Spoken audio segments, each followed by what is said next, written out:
আমরা কিন্তু অনেক সময় অনেক বিষয়গুলো যেটা মানে এড়িয়ে যাওয়ার চেষ্টা করি, শুনেও কিন্তু না শোনার চেষ্টা করি, কিন্তু এতে করে কি হয় জানেন, এক সময় মানে বড় কিছু ঘটে যায়, তারপরে তখন এ নিয়ে আমরা আলোচনা করি। তো এই আলোচনাটা ঘটার আগেই যদি আমরা করি তাহলে কিন্তু এই বিষয়গুলো মানে অনেক বিষয়গুলো যেটা ঘটে না, ঘটার পরে আলোচনা করে লাভ নেই, ঘটার আগেই কিন্তু আলোচনা করতে হবে। মানে কোথায় কোন সমস্যা রয়েছে, কোথায় কি রয়েছে, এগুলো কিন্তু মানে যারা নেতৃত্বে থাকে, যারা সমাজের নেতৃত্ব দেন, গ্রামের নেতৃত্ব দেন, তারা কিন্তু এই বিষয়টা নিয়ে কাজ করলে একটি ঘটনা ঘটার পরে আলোচনা করে কি লাভ আছে?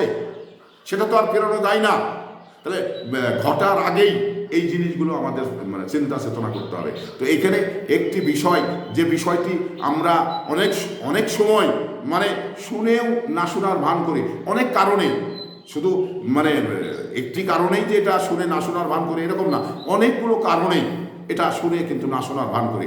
আর এই না শোনার ভান করে বড় একটি ক্ষতি হয়ে যায়, বড় একটি সমস্যা সৃষ্টি হওয়ার পরে তখন এটা নিয়ে মাথা ঘামানোর পরেও আমরা ওই ভালোর জায়গাতে ফিরতে পারিনি, এটা আমাদের জন্য একটি কষ্টকর বিষয়। তো এই জায়গা থেকে আমাদের একটি জিনিস চিন্তা করতে হবে, সে জিনিসটি চিন্তা করতে হবে বা সেই কাজগুলো করতে হবে যাতে একটি সমস্যা হওয়ার আগেই সমাধান করা, সমস্যা তৈরি হওয়ার পরে সমাধান করতে গেলে অনেকগুলো বিষয় এর ভিতরে জড়িয়ে যায়। তো সেগুলো জড়ানোর আগেই এই সমস্যা সৃষ্টি হলেই তৎক্ষণাৎই এটা সমাধান করতে হবে, এটাই হলো কাজ।